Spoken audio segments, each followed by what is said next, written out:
গত দুদিন ধরে আমাদের একাদশ শ্রেণীর দ্বিতীয় সেমিস্টার বিষয়ে প্রশ্নের কাঠামো বিভাজন এবং সর্বোপরি গতকালকে একটি পূর্ণাঙ্গ প্রকল্প নিয়ে আলোচনা করা হয়েছে।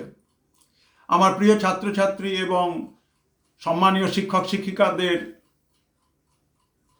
কথা জানাচ্ছি যে আজকে আপনাদের জন্য আলোচনা করব সেটি হচ্ছে 40 নম্বরের একটি দ্বিতীয় সেমিস্টারের প্রশ্ন।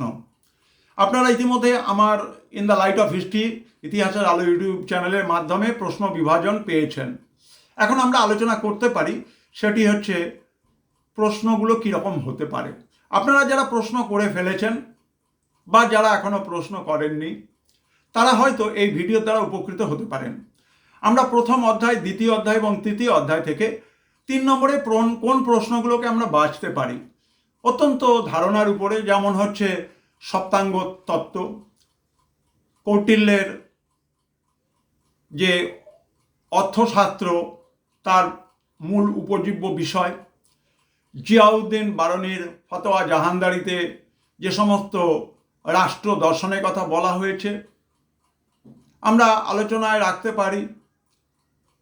সেটি হচ্ছে আমাদের টাইকো ব্রেহে বা আমরা সূর্যকেন্দ্রিক মহাবিশ্বের ধারণা বা পৃথিবীকেন্দ্রিক মহাবিশ্বের ধারণা, বা হয়তো আমরা আলোচনায় রাখতে পারি যে বিভিন্ন ধরনের যে ভৌগোলিক আবিষ্কার, সেখানে যে বিভিন্ন দেশ, বিভিন্ন ব্যক্তি, তাদের উপরে ছোট ছোট আলোচনা, এগুলো কিন্তু সব 3 নম্বরের উপরে হতে পারে। আমরা 4 নম্বরে যে প্রশ্নগুলো করব সেক্ষেত্রে আমরা দেখতে পাচ্ছি যে 4 নম্বরের 3টি প্রশ্নের উত্তর আমাদের ছাত্রছাত্রীদের করতে হবে। সেক্ষেত্রে এই প্রশ্নগুলো আপনারা টিকাধর্মী হিসেবে রাখতে পারেন, তাহলে সুবিধে হবে। কীরকম? জাবোদার রাষ্ট্রদর্শন বা টমাস হবসের চিন্তা ভাবনা, বা আমাদের ইকতা ব্যবস্থার সুলতানি যুগের রূপ কেমন ছিল, মনসবদারি ব্যবস্থার সুলতানি এবং মুঘলে কিভাবে বিবর্তন হয়েছে, অ্যাস্ট্রোলেব বিষয়ে আপনারা টিকা রাখতে পারেন, কম্পাস বিষয়ে টিকা রাখতে পারেন, ক্রুসেডের উপরে সালাদিন বিষয়ে টিকা রাখতে পারেন, রেনেসা বলতে কি বোঝায় তার ধারণা ব্যাখ্যা করো, 4 নম্বরের প্রশ্ন রাখতে পারেন। কিন্তু সবথেকে বড় গুরুত্বপূর্ণ জায়গা সেটি হচ্ছে টাইপ 3, 8 নম্বরের প্রশ্ন। সেই 8 নম্বরের প্রশ্ন আপনাদের অধ্যায় 1 এবং অধ্যায় 3 থেকে টোটাল 2টো করতে হবে। সর্বমোট 2টি প্রশ্নের তালিকা তৈরি করতে হবে। আমি আশা করব যে উচ্চ মাধ্যমিক শিক্ষা সংসদের দেওয়া যে গাইডলাইন, সেই গাইডলাইনকে অনুসরণ করে আপনারা অবশ্যই প্রশ্নগুলি তৈরি করবেন। কিন্তু আমার কথা যে প্রথম অধ্যায় থেকে যে প্রশ্নটি আপনারা সিলেকশন করবেন, আমার চিন্তা ভাবনায় হয়তো আমি ওখানে বলতে পারি যে কৌটিল্য তার অর্থশাস্ত্রে রাজার যে বিভিন্ন গুণ তার যে বিবরণ দিয়েছেন সেই সম্পর্কে লেখো, অথবা আমরা বলতে পারি যে জিয়াউদ্দিন বারনির চিন্তা ভাবনায় সুলতানি রাষ্ট্রের প্রকৃতি বিতর্ক আলোচনা করো।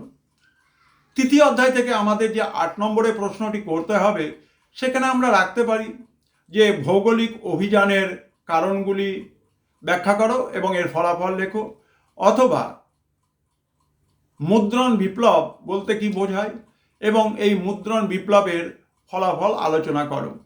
মোট কথা টাইপ 3, 8 নম্বরের যে প্রশ্ন, যেহেতু বড় প্রশ্ন, আপনারা অবশ্যই 2টি প্রশ্নই রাখবেন, কিন্তু তাতে যেন অথবা থাকে।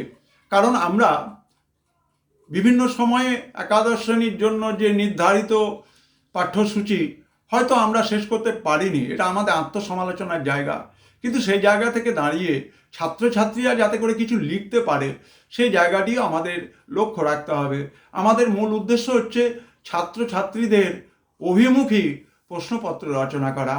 আপনারা in the light off history ইতিহাসের আলো ইউটিউব চ্যানেলকে সাবস্ক্রাইব করবেন, শেয়ার করবেন এবং বিশেষভাবে এই ভিডিওগুলোকে একটু মন দিয়ে পর্যালোচনা করবেন, শুনবেন।